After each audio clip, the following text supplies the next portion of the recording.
जय माता दी भक्तों, कैसे हैं आप सब। माँ दुर्गा की कृपा आप पर सदैव बनी रहे। भक्तों, 10 महाविद्याएं क्या हैं, गुप्त नवरात्रि में इनकी पूजा क्यों की जाती है, तो आज का हमारा यही विषय है। क्या आपने कभी सोचा है कि साल में आने वाली 4 नवरात्रियों में से गुप्त नवरात्रि को सबसे रहस्यमय क्यों कहा जाता है। आखिर इस नवरात्रि में ऐसी क्या विशेष बात है कि इसका संबंध सीधे 10 महाविद्याओं से जोड़ा जाता है। क्या 10 महाविद्याएं माँ दुर्गा से अलग हैं? क्या इनकी पूजा केवल तांत्रिक साधक ही कर सकते हैं या फिर सामान्य व्यक्ति भी इनकी साधना आराधना कर सकते हैं? तो आज की इस वीडियो में हम इन सभी प्रश्नों का उत्तर बहुत सरल भाषा में जानेंगे। साथ ही समझेंगे कि 10 महाविद्याएं क्या हैं, इनकी उत्पत्ति कैसे हुई और गुप्त नवरात्रि में इनकी पूजा का इतना महत्व क्यों बताया गया है। तो आइए माँ आदिशक्ति का स्मरण करते हुए शुरुआत करते हैं। बने रहिए अंत तक इस वीडियो में। गुप्त नवरात्रि क्या है? हम सभी चैत्र और शारदीय नवरात्रि के बारे में जानते हैं। इन दिनों में माँ दुर्गा के 9 स्वरूपों यानी नव दुर्गा की पूजा की जाती है, लेकिन बहुत कम लोग जानते हैं कि साल में 2 और नवरात्रियां भी आती हैं, माघ गुप्त नवरात्रि और आषाढ़ गुप्त नवरात्रि। इन्हें गुप्त नवरात्रि कहा जाता है, लेकिन क्या इसका अर्थ यह है कि इस नवरात्रि में कुछ रहस्यमयी या डरावनी साधनाएं ही होती हैं? तो ऐसा भक्तों बिल्कुल भी नहीं है। गुप्त का अर्थ है दिखावे से दूर, मन को एकाग्र करके श्रद्धा और अनुशासन के साथ की गई साधना, यानी गुप्त तरीके से की गई साधना।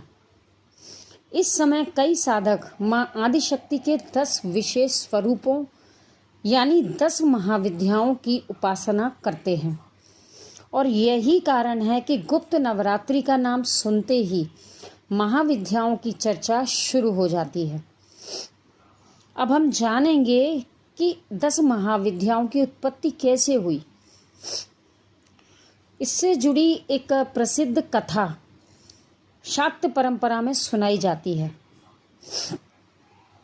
एक बार राजा दक्ष ने एक विशाल यज्ञ का आयोजन किया।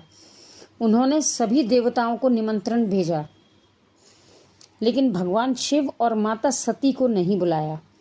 जब माता सती को यह बात पता चली तो उन्होंने अपने पिता के घर जाने की इच्छा व्यक्त की। भगवान शिव ने उन्हें बहुत समझाया कि जहाँ सम्मान ना हो वहाँ जाना उचित नहीं है, लेकिन माता सती का मन अपने पिता से मिलने का था।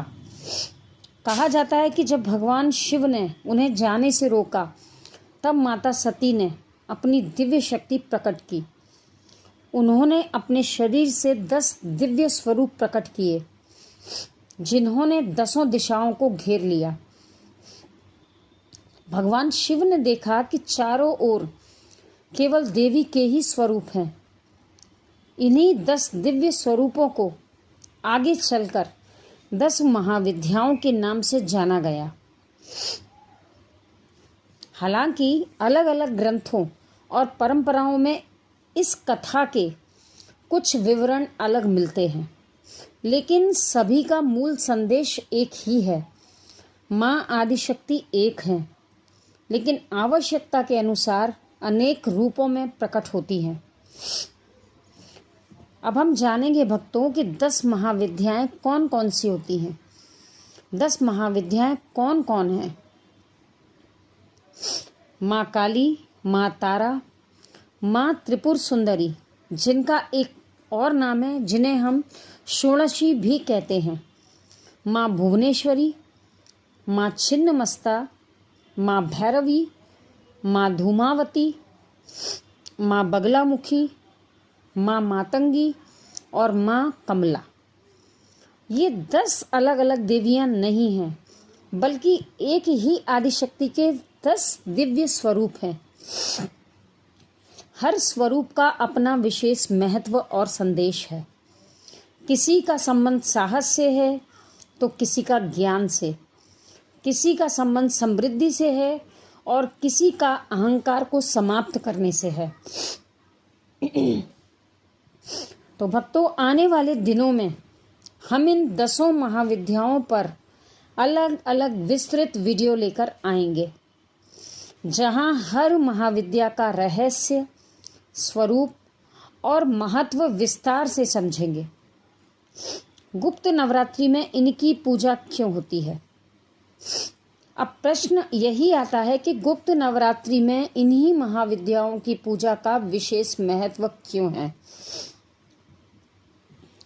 इसका उत्तर है कि यह समय केवल बाहरी पूजा का नहीं, बल्कि अपने मन को शुद्ध करने, अपनी कमजोरियों पर विजय पाने और माँ की कृपा प्राप्त करने का समय माना जाता है।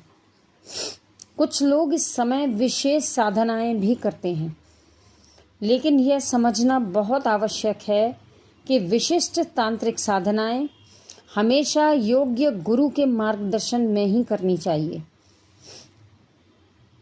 एक सामान्य भक्त के लिए श्रद्धा से माँ का स्मरण करना, दुर्गा सप्तशती का पाठ करना, नाम जप करना और सच्चे मन से प्रार्थना करना ही सबसे श्रेष्ठ साधना है। तो भक्तों, आज हमने जाना कि 10 महाविद्याएं कोई अलग अलग शक्तियां नहीं हैं, बल्कि एक ही माँ आदिशक्ति के 10 दिव्य स्वरूप हैं। गुप्त नवरात्रि हमें केवल पूजा करना नहीं सिखाती, बल्कि अपने भीतर छिपी नकारात्मकता को दूर करके ईश्वर के और निकट आने की प्रेरणा भी देती है।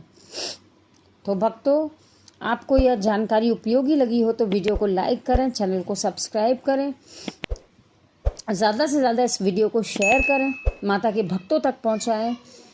जय माता दी। Thank you so much for watching my video. भक्तों, अगले वीडियो में हम बात करेंगे, कल 15 जुलाई है और 15 जुलाई कल माँ का पहला दिन है, गुप्त नवरात्रि का कल पहला दिन है, प्रतिपदा। तो भक्तों, पूजा विधि, उनके भोग, ये सारी विस्तृत जानकारी अभी नेक्स्ट वीडियो में हम अपलोड करेंगे। जय माता दी।